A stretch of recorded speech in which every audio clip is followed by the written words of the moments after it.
Salut les cinéphages et bienvenue dans Arrête ton cinéma, l'émission qui vous décortique tous les petits secrets du 7e art. Et pour démarrer, on vous gâte avec le retour de l'araignée qui tisse plus vite que son ombre, Spider-Man. Puis l'on retrouvera illico, le plus maboule des professeurs de Cinoche, Monsieur Kinema. La rubrique plein feu, quant à elle, braquera ses projecteurs sur le métier de cascadeur. Et pour finir en beauté, vous retrouverez un duel au sommet entre Hellboy et l'homme araignée dans la rubrique collector. Accrochez-vous, on va vous en apprendre.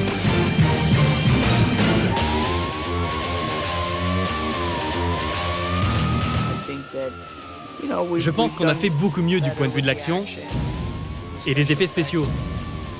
J'ai vu le film une fois, j'ai trouvé ça génial et je suis super impatient de le voir une deuxième fois. C'est vraiment trippant.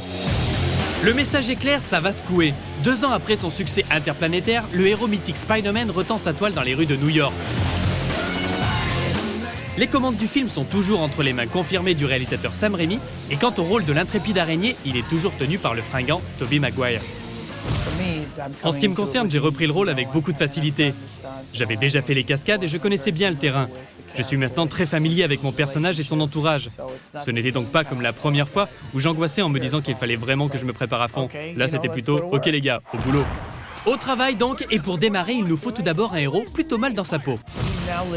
Peter Parker vit désormais avec le fait qu'il est Spider-Man et qu'il doit donc combattre le crime au quotidien. Mais en même temps, il doit étudier au collège et il a beaucoup de mal à concilier les deux. Il doit constamment mettre ses amis de côté, et notamment son meilleur ami, Harry Osborn. Pour lui, ce qui est important, c'est de faire le bon choix. En l'occurrence, utiliser les pouvoirs qui lui ont été donnés. Mais tout ça ne se fait pas sans quelques sacrifices personnels. Il arrive à un point où il se rend compte qu'il passe complètement à côté d'une vie normale. Et oui, c'est pas tous les jours facile d'être un super-héros, surtout si une jolie jeune fille amoureuse vient en plus se prendre dans les mailles de la toile. Elle facilite pas les choses, la belle Mary Jane. Je crois que Mary Jane est vraiment la fille qui permet à Peter de tenir le coup. En définitive, c'est elle qui le relance constamment pour essayer de faire avancer leur relation. Ce second film avait vraiment besoin d'une touche sentimentale, car des séquences d'action peuvent être extraordinaires, mais s'il n'y a pas d'histoire humaine qui les relie, tout le monde s'en fiche. Et pour parfaire la sauce, il manque l'ingrédient majeur, le méchant. Et on peut dire que pour être à la hauteur du rôle, le redoutable Dr Octavius y est allé d'une main de fer. Au départ, le docteur Octavius représente pour Peter quelqu'un qui est parvenu à obtenir un certain équilibre dans sa vie. Il a pu d'une part gérer le don qui lui a été donné, et d'autre part, il assume complètement sa vie privée, en étant à côté d'une femme qu'il aime. Peter voit ça, et il croit, au tout début, qu'il peut lui aussi faire la même chose. Mais dis-nous Sam, il faut vraiment voler dans les airs pour être un super-héros ? Non, en fait, il ne faut pas lire les journaux. Les vrais héros sont ceux qui travaillent dans l'ombre. On est dans les enfants, par exemple. Ce sont des gens très patients, sensibles au pardon. Et je crois qu'on a tous à y gagner en suivant leur exemple. Ben voilà, faut pas se décourager. Peut-être qu'un jour, vous aussi, vous serez des super-héros. Allez, en attendant, vous pouvez toujours enfiler votre cagoule et foncer dans les salles obscures pour voir la suite des aventures de Spider-Man. Croyez-moi, niveau action, ça enflamme 2 fois plus que le premier. Quant aux effets spéciaux, Arrête ton cinéma les étudie et vous dévoilera tous leurs secrets dans une prochaine émission.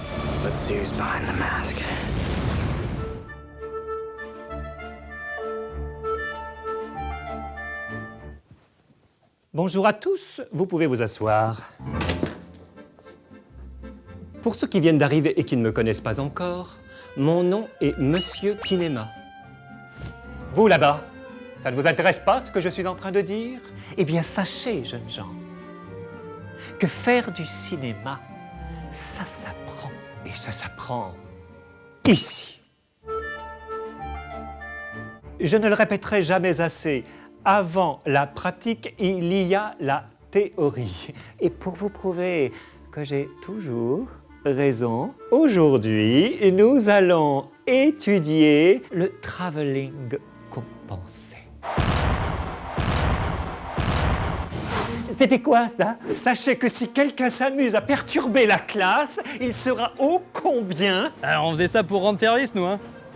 Je vous demande pardon ? Non, je disais, on faisait ça pour rendre service, nous. On est les cinéphages. On est tout un groupe payé par monsieur le directeur pour mettre en image votre théorie, monsieur. C'est tout, hein ? Bien, j'ai saisi votre démarche. Mais veuillez à l'avenir ne pas intervenir trop souvent. Ça marche, monsieur. Monsieur Kinema.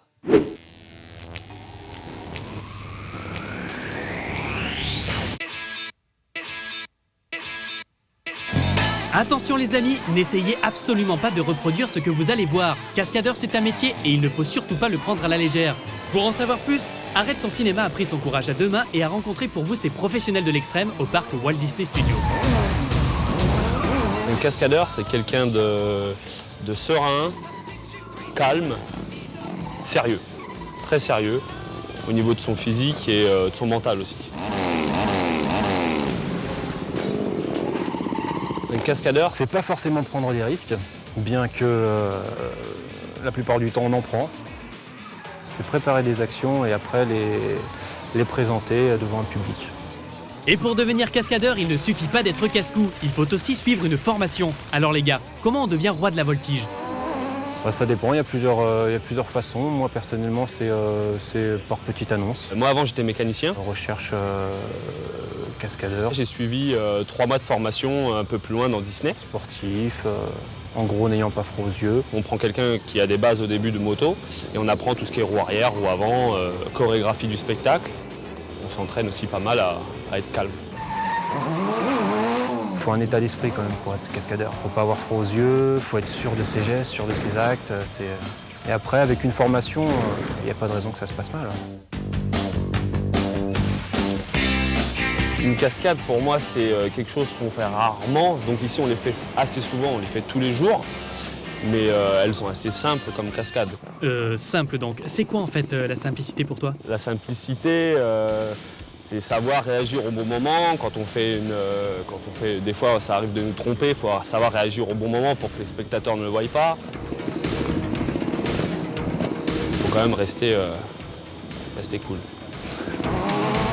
Et une des choses les plus importantes pour un cascadeur, ce n'est pas son casque, c'est le timing.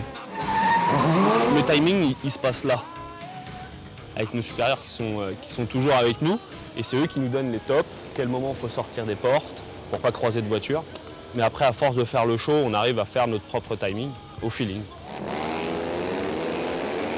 On se lève le matin, on va dire qu'on va faire notre boulot comme il faut. On va essayer de le faire comme il faut, de faire son chemin qu'on doit faire sur le show, de bien faire son rôle et de faire plaisir au public aussi.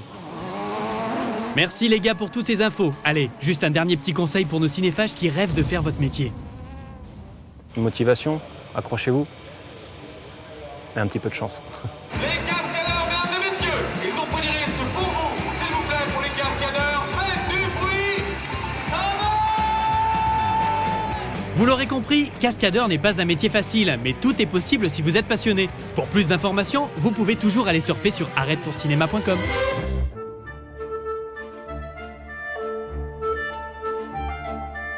Le travelling compensé est fréquemment utilisé au cinéma pour exprimer un malaise ou bien encore l'effroi dans certains films d'horreur. Ah, c'est du bon ça, monsieur. Les films d'horreur, c'est la classe. Bon, allez les gars, ok, au boulot. Maintenant, aujourd'hui, on fait séquence d'horreur. Allez, on s'active. Prenez tout votre temps, on a tout notre temps. Notez, le travelling compensé est un effet cinématographique combinant un zoom avant avec un travelling arrière ou un travelling arrière avec un zoom avant. Ok, Kinema, ça c'est pour la théorie, maintenant on passe à la pratique. Donc, le travelling est un mot anglais qui vient du verbe to travel et qui veut dire voyager. Alors, quand fait-on voyager la caméra ? On la fait voyager quand on l'approche ou qu'on l'éloigne du sujet. Alors, le travelling peut se faire à la main, comme ça. Ou bien généralement, ce qu'on fait, c'est qu'on pose la caméra sur un chariot roulant pour que le mouvement soit plus propre. Bon alors le zoom est aussi appelé travelling optique parce que c'est un effet visuel intégré à la caméra qui permet de faire varier la distance entre le cadreur et le sujet sans avoir à bouger. Alors pour ça c'est très simple, on utilise ce petit interrupteur sur le côté de la caméra, on le pousse vers l'avant pour se rapprocher du sujet ou vers l'arrière pour s'en éloigner. Donc, pour résumer, le travelling compensé, que l'on appelle aussi trans-trav, est un effet visuel combinant à la fois le zoom et le travelling manuel, de telle sorte que le sujet principal reste cadré de la même manière et que seul le décor change de perspective. Bon alors voilà le topo, ça c'est le décor typique de tous les bons films d'horreur. Un jeune couple insouciant, très sympa comme ça, à qui il va arriver des trucs pas très sympas en fait. Et oui, là ça se gâte, les zombies ils attaquent toujours en groupe, allez savoir pourquoi. En tout cas là ça sent le roussi, notre petit couple bien sympa il va bientôt se faire croquer par les morts vivants. Mais dites-moi quel suspense les amis, vont-ils réchapper? Moi je sais pas si j'aurai les nerfs assez solides pour attendre la suite.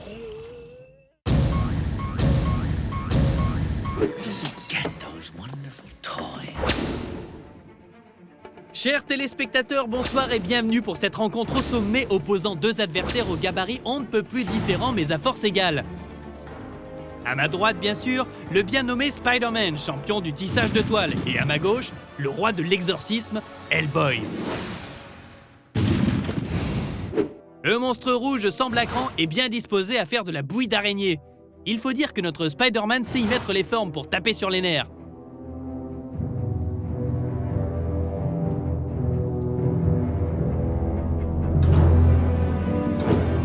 Les hostilités sont lancées et cette fois, il n'est plus possible de faire machine arrière. Place au combat.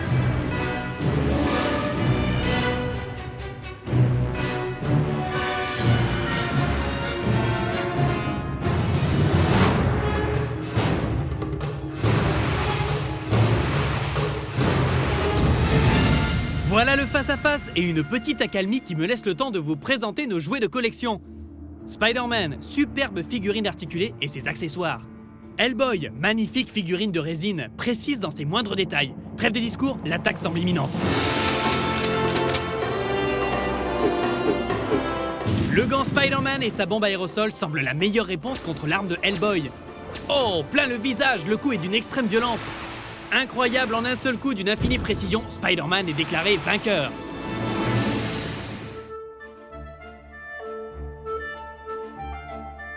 Bien, mise en pratique du travelling compensé. Pour ça c'est très simple, vous pouvez le faire chez vous, il suffit de bien regarder.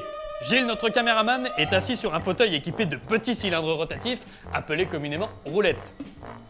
Attention, très important, votre caméraman doit être bien assis sur le fauteuil afin d'éviter tout tremblement et risque de chute. Gilles, est-ce que tu es bien assis? Tu es sûr? Deuxième étape, votre caméraman doit d'ores et déjà positionner ses doigts sur le bouton zoom de la caméra afin d'être prêt dès que le moteur sera lancé. Gilles, tes doigts. Bien, allons-y. Je vais donc exercer une pression en avant sur le fauteuil tandis que Gilles fera un zoom arrière. Nous obtiendrons ainsi un magnifique travelling compensé. Gilles, tu es prêt? Ouais, je suis prêt, ouais. Moteur, Ça tourne. action! Il me faut citer le premier réalisateur qui utilisa cette technique du travelling compensé, le maître Alfred Hitchcock. C'était en 1958 dans un film qui s'intitulait Sueur froide. Et attention là, on arrête de respirer. Le voilà enfin ce fameux travelling compensé.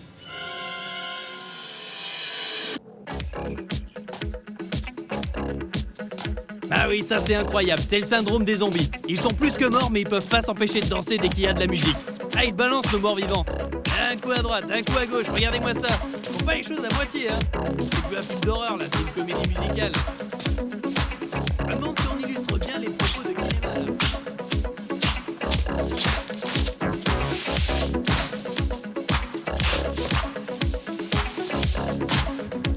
Bien, bien.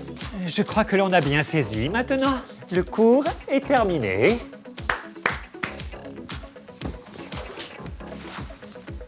Et n'oubliez pas, tout ça n'est que du cinéma. I'm a man. Well, nobody's perfect. Voilà, c'est tout pour aujourd'hui. Mais ne soyez pas triste, enfin, Arrête ton cinéma revient dans une semaine avec un programme encore meilleur. Si, c'est possible. On démarrera avec un gros plan sur la toute nouvelle production Disney Pixar, Les Indestructibles. Puis nous retrouverons Garance qui nous donnera quelques news dont elle seule a le secret. La rubrique Saturne quant à elle fera un détour par les plateaux de Banlieue 13. Et pour finir, on vous donnera la parole pour faire la critique d'un film. Allez, ciao les cinéphages, bon cinoche.